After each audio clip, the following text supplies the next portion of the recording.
सभी दर्शकों को मेरा नमस्कार।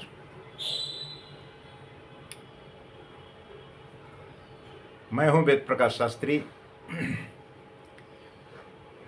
और लगातार आपके सबके संपर्क में रहने का प्रयास करता हूं।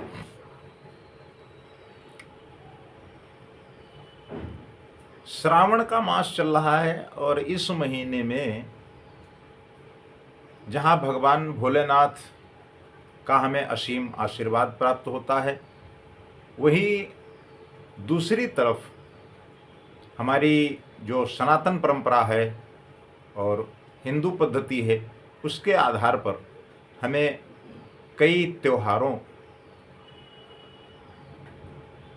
का लाभ उठाने का भी अवसर प्राप्त होता है। अब हम बात करेंगे नाग पंचमी। नाग पंचमी का त्योहार सावन महीने में शुक्ल पक्ष की पंचमी तिथि को मनाया जाता है। नाग पंचमी की पूजा हम कैसे करें, नाग देवता को क्या अर्पित करें, पूजन का क्या विधान है, इन सब बिंदुओं पर हम आपसे विस्तार से चर्चा करें और कोशिश ये कर रहे हैं कि आपको बहुत सरल और बहुत सुगम विधि की जानकारी दें और ये समझाने का प्रयास करेंगे कि हमारे जो वयोवृद्ध हैं, हमारे युवा साथी हैं, बच्चे हैं, वो सभी लोग इस पूजन को बहुत आसानी से बड़ी सुगमता के साथ कर सकें। हमारे यहाँ पूजा पद्धति जो है वो परंपरागत बुजुर्गों से माताएं बहनें हमारी सब जानती हैं कि हमें किस तरीके से पूजा करना है और पूजन का क्या विधान है।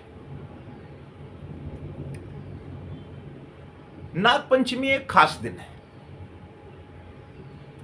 जब हम नाग देवता की पूजा करते हैं। क्योंकि हमारे यहाँ सनातन संस्कृति में पूजन का बड़ा महत्व है। हम सबका पूजन करते हैं, प्रकृति का पूजन करते हैं, सभी जीव जंतुओं का पूजन करते हैं। तो उसी क्रम में हम नाग देवता का पूजन करते हैं, जो हमारे लिए एक बहुत ही अद्वितीय और अविस्मरणीय रहता है पूजन। तो श्रावण मास शुक्ल पक्ष पंचमी तिथि 9 अगस्त को है और यह त्योहार पूरे भारत में बड़े धूमधाम से मनाया जाता है। इस दिन नाग देवता को खुश करने के लिए हम लोग तरह तरह से पूजन और उनको प्रसन्न करने का तरह तरह का विधान अपनाते हैं ताकि उनकी हम पर कृपा बनी रहे। और खास बात यह मैं आपको बता दूं कि अनुसंधान में यह भी मिला है कि जिन लोगों को काल सर्प दोष कुंडली में रहता है, उनके लिए यह दिन बेहद खास है। अगर आप उस दिन नाग देवता की पूजा सांगोपांग सहित करते हैं षोडशोपचार से, तो निश्चित रूप से यदि आपकी जन्म पत्रिका में काल सर्प दोष है तो उससे आपको जरूर मुक्ति प्राप्त होगी।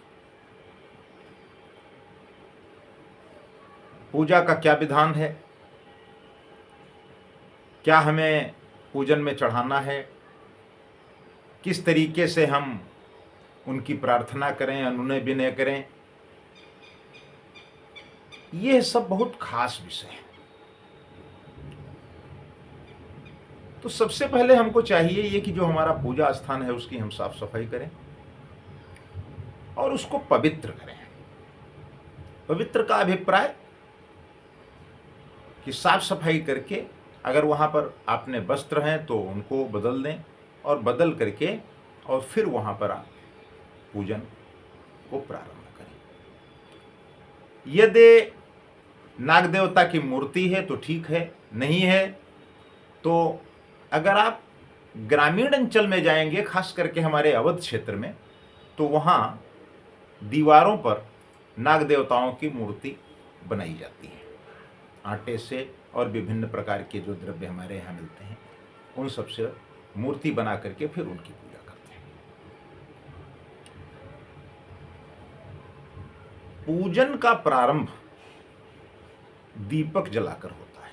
सर्वप्रथम आप पूजा स्थल पर दीपक जलाएं ताकि वहां पर सकारात्मक ऊर्जा का सृजन हो सके। उसके बाद आप जल से और दूध से मूर्ति को स्नान कराएं, या अगर आपने मूर्ति बनाई है तो उनको अर्पित करें।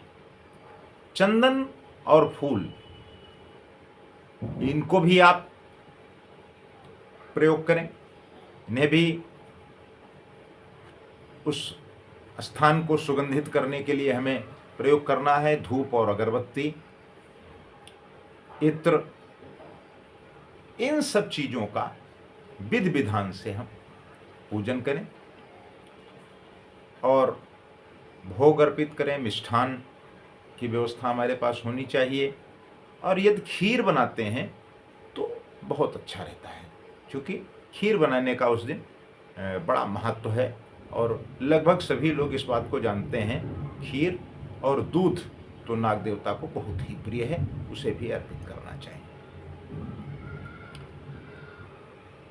अगर आप नागपंचमी की कथा सुनते हैं तो इसे बहुत शुभ माना जाता है। नागों का महत्व और उनकी पूजा का क्या महत्व है, उनका जो पूजन का वैश्विक आधार है वो क्या है, इन सब बिंदुओं पर उस पुस्तक में विस्तार से चर्चा है। क्योंकि हमारे पास तो समय सीमित है, इसलिए हम आपको वो पूरी कथा विस्तार से नहीं बता सकते, लेकिन यदि आप कथा सुनते हैं अच्छी बात है। अगर आप व्रत रखते हैं तब तो बहुत ही अच्छी बात है। यदि आप व्रत नहीं रख सकते तो फलाहार लें और एकाहार रह सकते हैं। पूजा के बाद प्रसाद वितरण का अपना एक अलग महत्व है। तो पूजनोपरांत प्रसाद वितरण करें, और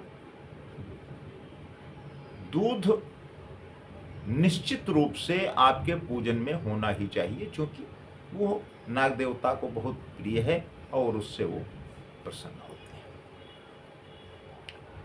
लगभग सारी बातों का हमने उल्लेख किया है, और इस विधान से अगर आप पूजन करते हैं तो निश्चित रूप से आपको उनका आशीर्वाद प्राप्त होगा, और यदि काल सर्प दोष आपकी पत्रिका में है तो आपको बहुत अच्छा लाभ प्राप्त हो सकता है। नमस्कार।